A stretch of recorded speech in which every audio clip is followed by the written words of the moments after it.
Hey, Hey, Garth, how's it Jason. going? Good, man. How are you? Yeah, I'm good. I'm good. I got a question for you this morning. Okay. Have you ever been in a book club? Have I ever been in a book club? Yes. Yeah. And what was it like? Tell me about it. It was great. It was with some great colleagues here in Ontario, educators, and we examined different books and asked ourselves really good questions about them, and just like came together on shared language, shared experience of reading the book. Yeah, it was really special. Loved it. Cool. I was in a book club once, and it was with a bunch of guys. It was all men, and everybody in the book club was, between 55 and 70 years old. Yeah. And at the time, I was 42 years old. So everybody was about 20 years older than me. And what was the purpose of the book club? Did you start the book club? No, I was invited into the book club, but we just shared the books that we were reading. But it turned into kind of a men's support group where we talked Oh, about, nice. our lives. And I learned about their lives. They learned about my lives, and they gave me a ton of great advice. But the reason I bring it up is today's guest, who's the CEO of Junior Achievement. We asked him for what advice he would give to somebody who's starting up. And he Yeah. said, make friends who are 5 to 10 years older than you, because they can provide you with some of that wisdom you're going to need while you've got abundance of naive audacity that you're working through. And so I was Yeah. like, oh yeah, that's what the book club did for me. Was these were a bunch of senior statespeople who provide me with a lot of wisdom when I need it. Oh, for sure. And I think the same goes for my experience in the book club as well, where you're talking about issues as as a white male, cisgendered, Yeah. able-bodied male. We were reading books about different life experiences. You just learn so much. It just pulls the curtain back a little bit of your own life experience and your own perspectives. It's just so valuable. Man. So anyways, listen, this podcast is unbelievable. Garth, why Yeah. don't you tease it for a second and let people know what's one thing they can look forward to in hearing in today's podcast? Yeah. So thank you to Rosemary Evans, former head of school at University of Toronto Schools here in Toronto. She reached out to me because I review books, and she said, you should read this book and review it. And I did. I listened to the book. It is incredible. It's great for young people, people who work with young people, and it's great for any aspiring leaders as well. So Asheesh Advani is the CEO of Junior Achievement. And this book goes through an amazing array of stories around his own journey and journeys of other leaders, and he writes it in tandem with another one of your favorites, Jason. Huge. Yeah. So Yep. we get about half an hour with him. We ask him questions about what is modern achievement, how do we get there, and also he's a huge Ted Lasso fan, so we dip back into some Ted Lasso isms, which is amazing too. Totally. And here's a guy who's connected to Richard Branson and the author you Yeah. speak of, Marshall Goldsmith. So you Yeah. and I are 1 degree separated from two of the biggest inspirations I can think of in leadership as a result of this conversation. And I can't wait for our listeners to hear it. I think they're going to love every minute of it. Yep. Enjoy. Okay, let's get to it. With Garth and Jason, we dive right in, breaking down Ted's world. Let's begin from AFC, Richmond's field to your day to day. Lassoing leadership's here to stay. Keep leading the lasso way.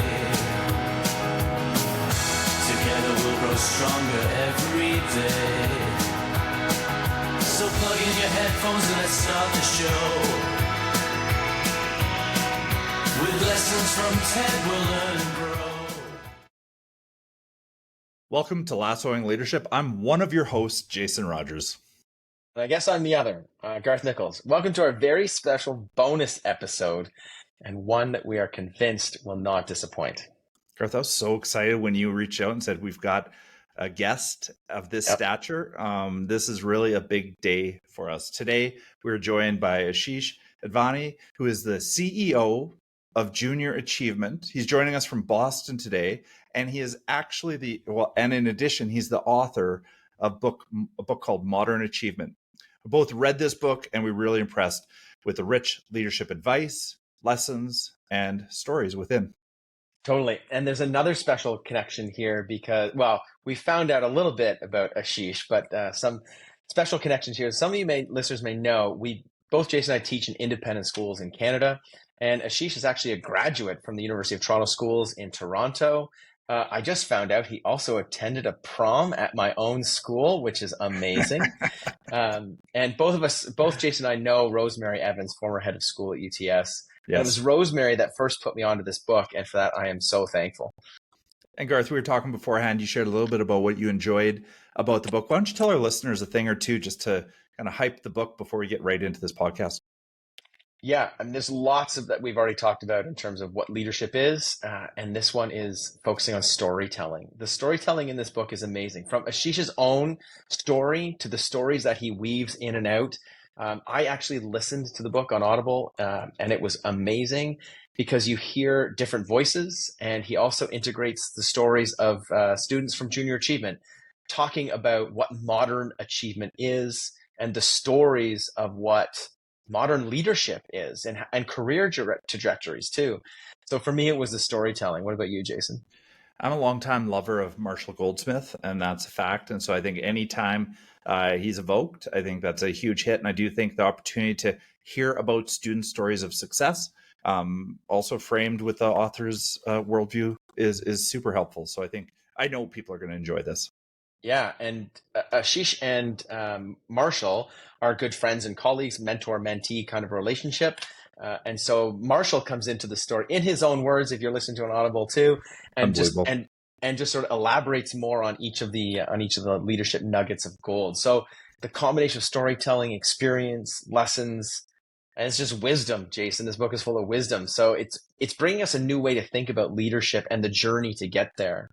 And you and I on this podcast, we've often spoken about how there are pieces that you just don't learn in leadership schools, like business schools or MBAs, things like that. And this book, it's a reimagination of business school and preparing young people to take on leadership from the heart and experience, not through a fixed mindset or approaches where we think we need to act in certain ways. In this book, it talks about a fixed, flexible, and freestyle ways of doing this. So it's a great balance between what we can look forward to without forgetting what we know to be working and enduring lessons of leadership, all put it into a new framework. So without further ado, Jason, because I can go on and on about this, welcome to a fantastic leader, a thought leader, entrepreneur, a one-time journalist, and the current CEO of Junior Achievement Worldwide, Asheesh Advani. Please introduce yourself to our listeners and welcome. Oh, it's such a pleasure to be here. I love the dynamic between the two of you. I love Ted Lasso. You bring it all together, and now we even have a Havergal prom story to add to the mix. This is as good as it gets. This is as good as it gets. Yeah. So, I mean, do you want me to start from the beginning? Where should I start on the Asheesh story? Yeah. Tell us a little bit about how you got to where you are. Let's start with that. So I moved from India to Canada when I was young, when I was 6 years old. And I really grew up in Toronto and then went off to university in the US and the UK. But while I was in Canada, when I first arrived, I actually developed a stutter. So I tell the story in the book, and I think it's really relevant to today's conversation, because I think as I look back upon what I went through, there are different ways to look at it. You can look at it purely in the negative, all the challenges I had. It was a very severe stutter. I couldn't get words in my mouth. I couldn't speak publicly in front of people, and had a difficult time socially as well as a result. But I went to speech therapy Wednesdays after school at the Hospital for Sick Kids in Toronto, if you know it. And I learned how to be a good public speaker. We practiced extemporaneous speaking with a fluid voice called easy onset, where I would start with a breath. And that practice weekly went from having me become good at public speaking to having that become my superpower. And as I look back upon my life, I realized how important that experience was, that the way I even frame it in my mind is important, right? You can look at everything through the challenge, or you can look at what has come of the challenge. And I talk about in the book how you build self-efficacy and self-belief. For me, my story after that became one of being an entrepreneur. I did that a couple of times with some modest success. And then I looked back upon my life and I thought, geez, what am I good at? It's actually not building businesses. It's actually raising money and convincing people and persuading people to get behind an idea. So how could I use that skill to make a bigger impact? At the time, Junior Achievement was looking for a new global CEO. So it seemed like a perfect fit. And I've been now running JA for over 9 years, and it has been the job of a lifetime. Mm. Wow, it's an incredible story and journey. So, well, you talk about how you overcame speech challenge. It resonates with me. I mean, I in my life I've overcome reading disability as well, and you talk about how you changed that to your superpower in some respects. How do you see that playing out in the early parts of your career before you got to JA? We'll talk about JA in a minute, but why don't you take us through a couple steps, post high school and leading up to your JA time? What was your experience like there? Yeah. So when you get involved with student clubs, it gives you the chance to exercise a different muscle, right? When you're in school, you're usually focused on proving how smart you are. That's really what it comes down to. You get grades based on how hard you work and how smart you are. But in reality, to succeed in life, it's about how you get along with people. It's how you include their point of view. It's how you persuade them to share your point of view. All of those skills, Right. sometimes called soft skills, sometimes called non-cognitive skills, you actually learn through many of the clubs and other types of engagements that you have. And so I got involved. For example, I'll tell you one story. Actually, around the same time I went to that prom, Garth, I started this probably is why this wonderful woman agreed to go with me. Actually, I started an investment tournament. This is like before JA had this, but an investment tournament where kids from the schools of Toronto came together for a stock market competition, where they actually, it's like a simulation. They had to buy and sell in a physical environment. And it was so much fun. It was called Merit, Metropolitan Regional Investment Tournament. And I learned so much from the leadership that came from building that, that I look back upon my experience, because I ended up going to Wharton and becoming an entrepreneur. Going to business school is one thing, but you learn so much more from the learning by doing that comes from actually creating something with a team. So that's just one story. There's, of course, many more I can share of my journey. I love that. And I think if our listeners take away that idea of doing something, and that's where you learn to lead, when you have that ultimate responsibility, whether it's a investment club or challenge or something otherwise, I think that's where leadership really does get teased out. So let's get right into junior achievement. I know that's been your heart, soul, and purpose for a decade now. For those who are not intimately aware of junior achievement, why don't you give them the elevator pitch? What's the organization about? What's purpose, mission, and why is it so important in our world? Well, it's an amazing organization. It's really one of the largest nonprofit networks in the world. To give you a sense of the numbers, we reach over 15 million young people per year. Wow. And we typically deliver programs in school, but sometimes for older youth in university or even outside of a school setting, and sometimes for younger kids as well through like camp experiences. But we're largely in schools, and we deliver programs in entrepreneurship, work readiness, and financial literacy. And for many kids, it's the first time they're actually hearing the words business, or actually having the title of CEO or chief marketing officer or chief financial officer of being a student leader, or their first time even thinking about things like savings and investing and budgeting. For many, it's their first time going to an office, right? We do job shadows where young people leave school for the day and they actually go to an office. And for most kids, all they know is kind of what their parents do or what their parents' friends do. This gives them a real window into these other careers they didn't know existed. And it opens the mind up to possibilities. And particularly for kids who are from disadvantaged backgrounds and kids who may actually come from a family that's always done one thing, like, everyone's a doctor or whatever. This really opens up the mind to seeing different things and meeting people who've got different careers. And they end up having mentorship experiences and developing role models, which, as you both know, is how you build self-belief, right? Going back to Ted Lasso, believe, right? How do you believe? Well, you start to believe when you can see it and feel it and experience it and meet somebody who's done it, ideally somebody who actually went to your school. I think one thing which makes JA a bit different compared to most other organizations is our role models are people who are very local from the community. They've often gone to the same school or been in the same place that these young people are, so they can truly see themselves in these leaders. Wow, our world needs more of all of that. So exciting, eh, Garth? Yeah, it's great. I'm going to jump on your Ted Lasso comment, Ashish. because in your book, when you're telling your own leadership journey, one thing that I kept going back to, kept listening to again and again was the way you describe naive audacity. Love that. So Ted Lasso, American football gridiron coach, right, moves across the pond as a English football coach.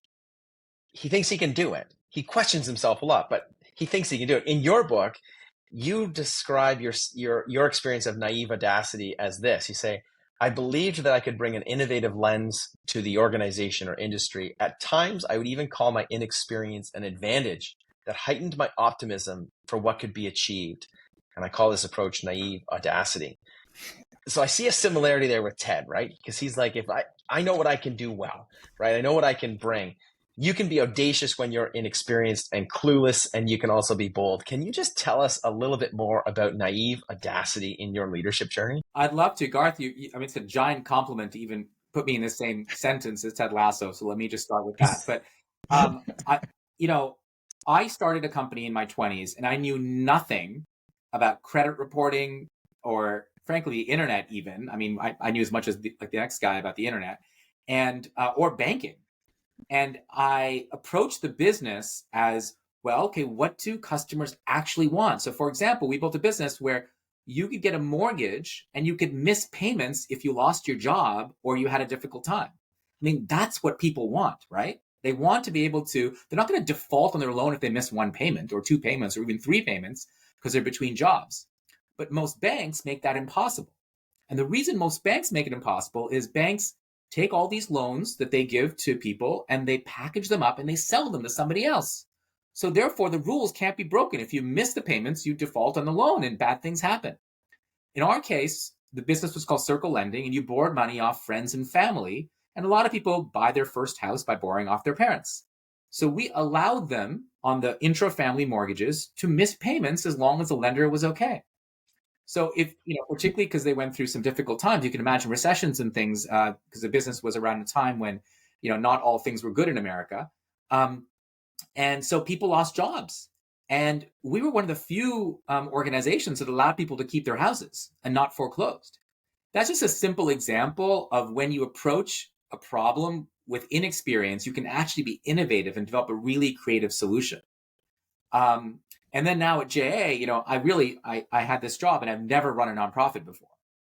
I'm not sure, frankly, how much innovation I brought. I think what I brought more is just allowing people to see the organization for all the potential that it has. I mean, it is, as I mentioned, we reach more young people in the world than probably most other nonprofits. So we're the largest distribution network to reach young people in the world. It's a very powerful thing. When you look at it in that way, it changes how you talk to even partners. We now have relationships, like partnerships with 70% of the Fortune 200. So big companies now really partner with JA to deliver programs to help young people be ready for the job market of the future. And it's such an amazing organization. And I think looking at it a little bit differently allows you to do so much. Yeah. And even bringing to these different industries questions about, like, why can't we do that? Or why is it always done this way? These are things that I think leaders can do when they show up at a new organization or when they're interested in something else, and just be really curious. So I love the connection between naive audacity and that curiosity. And in your book, you talk about how you build teams to help you, fill in those gaps eventually. But I just love that story. And Asheesh, the one thing, I just recently finished my doctorate, and I studied leaders of new schools who brought them from startup to sustainability. And no joke, my primary finding had to do with their mindset and the fact that they all had naive audacity as they started. And they all spoke about how that compelled them to remain optimistic, future oriented, and creative and curious in starting it. And it was so true with every leader I studied. So that really, really resonates with me. But back to your book, and less about my dissertation.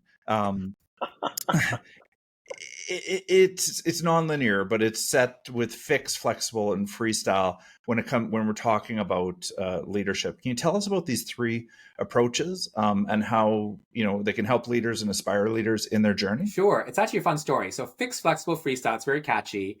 I learned it because I did a job shadow where in my first year on the job, Yes. I followed around a Fortune 500 CEO. His name's Jonas Priesing. He's chairman and CEO of Manpower Group. And I followed him around for a day. And it was fascinating. I learned so much. I think, frankly, everyone should do these job shadows. It costs like nothing. And you learn so much, like more than actually doing a graduate degree. I think you could learn by just doing a few job shadows. So I followed him around, and he had, in many ways, a larger problem or a larger need than even me. He 500,000 employees, dozens of countries around the world. How do you bring them all together? So he was working on a framework called Fixed, Flexible, Freestyle, which even he didn't develop. Somebody else developed it, and he was modifying it. So I said, hey, this is amazing. Could I borrow it? He said, not only can you borrow it, you can amplify it, transform it, make it your own. Go for it.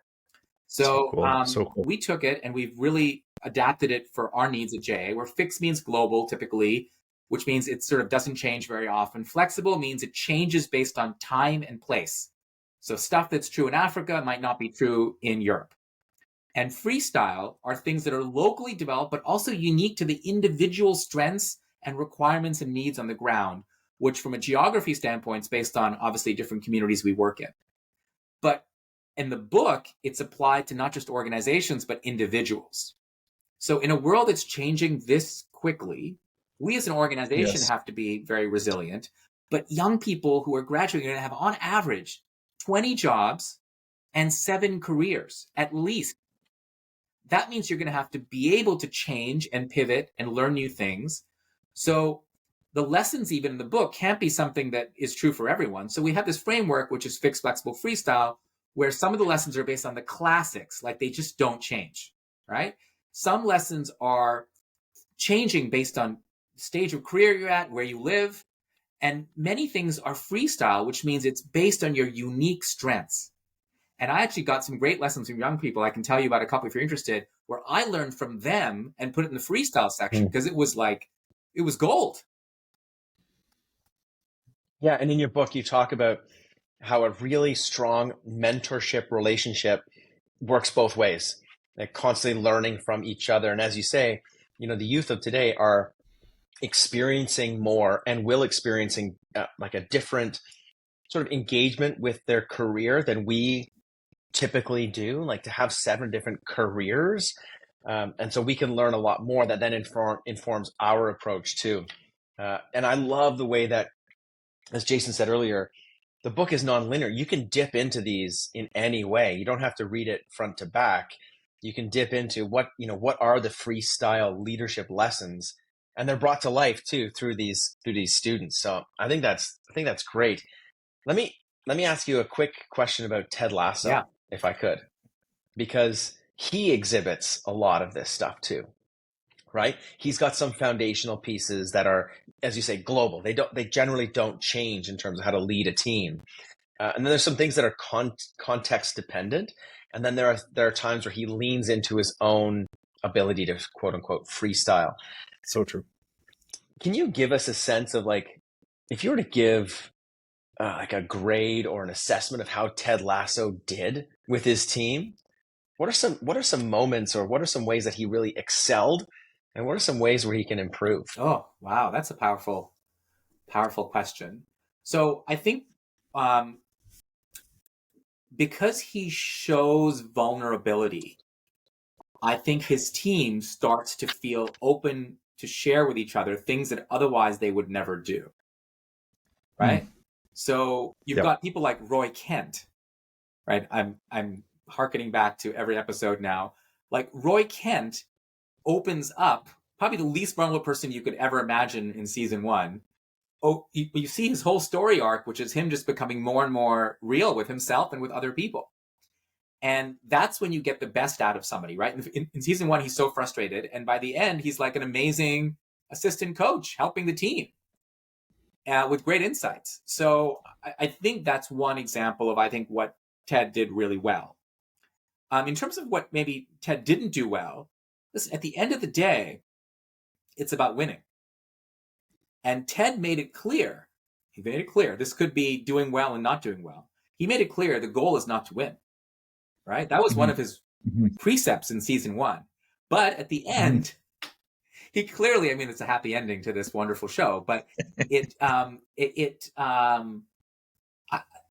I sometimes, and I'll be vulnerable here for a minute, I don't know if I have that level of self-belief that I could get through a challenging situation and give up on winning in order to get some other benefit.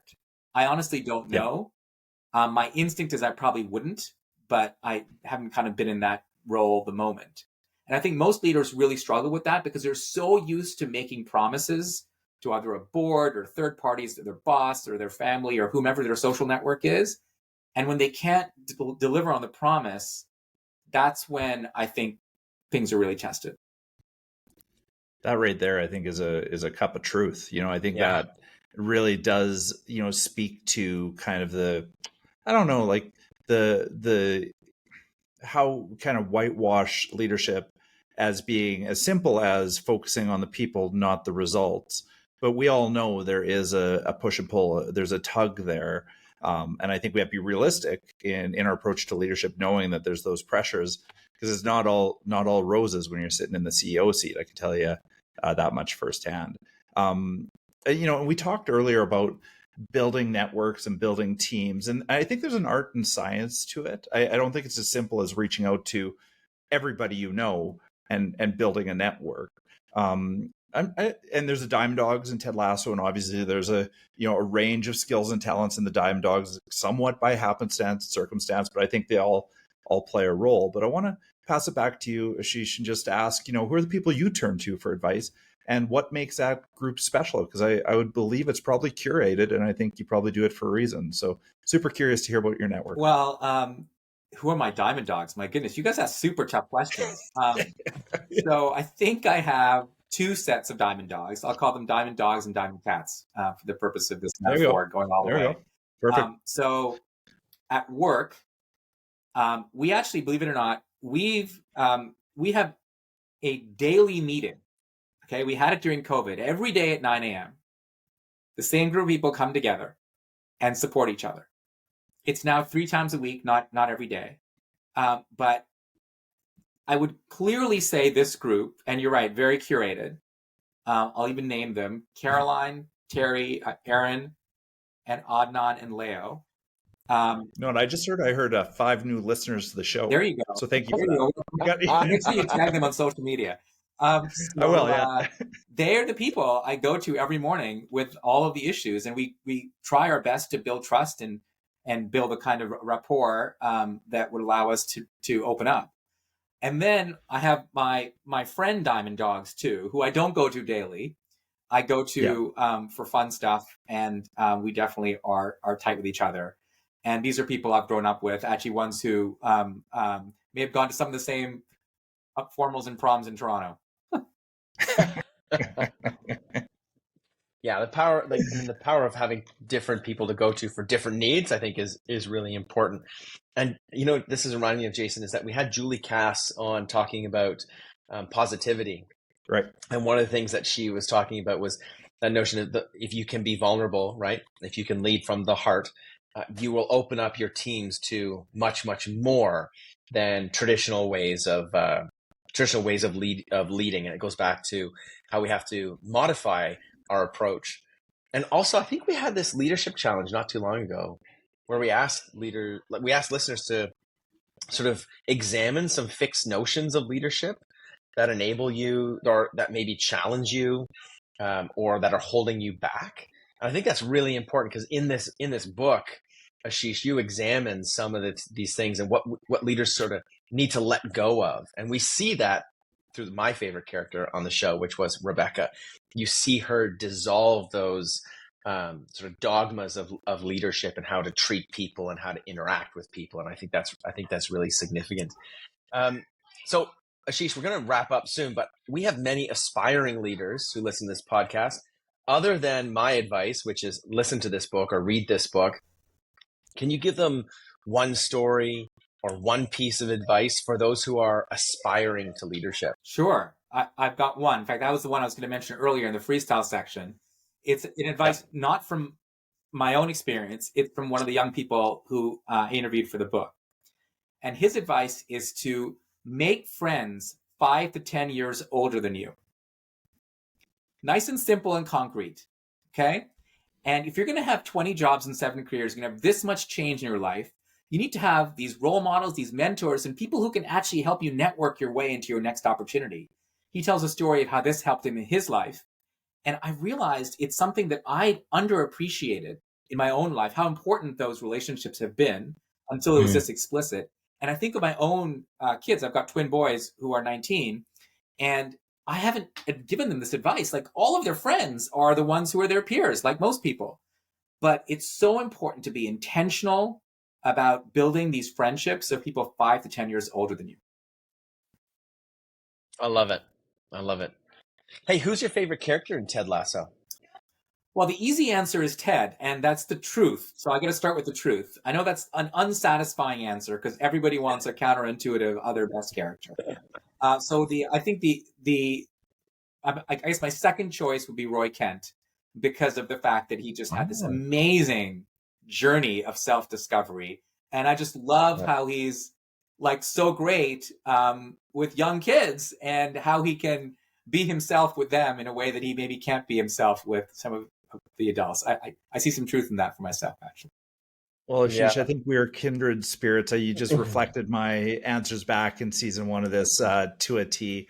So thank you for that affirmation. I feel much better about my choices, knowing that the CEO of JA agrees with me. So listen, thank you so much for your wisdom today. I hope our listeners take full advantage of learning and putting into practice what you've shared. It's been rich from top to bottom. But before we sign off, can you tell our listeners about where we can find you and where they can look for JA in their world? Sure. So JA, the website is jaworldwide.org. And if you're in Canada, if you're a listener in Canada, we've got multiple JA chapters, depending on where you are.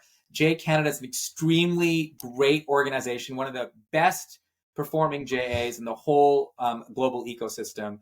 I'm a proud alumnus of the program when I grew up, so I've got a soft spot for JA Canada. And then if you want to find me, you can find me on LinkedIn, Asheesh Advani on LinkedIn. If you want to find the book, it's called Modern Achievement. You can Google it on Amazon. There's a website called modernachievement.com where you can share your own achievement story. I'm really delighted to say that the book is an international bestseller. So we are really very lucky that I think it struck a chord. And I'm looking to get the word out. Oh, thank you. I'm looking to get the word out to really as many people as possible. Amazing. Amazing. So we're going to wrap up. Thank you so much, Ashish. Just a reminder to our listeners, go out, find this book. It is just, as Jason said, it's a mug of gold and truth. It's really great. So Ashish, can you please take us home? Until next time, keep leading the Lasso way. Thanks so much for your time, everybody. Ashish. Thanks, listeners. Thanks, Jason. Step up to the mic. It's time to play. Lassoing leadership every day. From the pitch to the boardroom, lessons call to mind. Keep leading the Lasso way. You'll find we've got heart, we've got soul, and humor too. Exploring how TED shows what leaders should do. With Garth and Jason, we dive right in, breaking down TED's world. Let's begin from AFC, Richmond's field to your day to day. Lassoing leadership's here to stay. Keep leading the Lasso way. Together we'll grow stronger every day. So plug in your headphones and let's start the show. With lessons from TED, we'll learn and grow.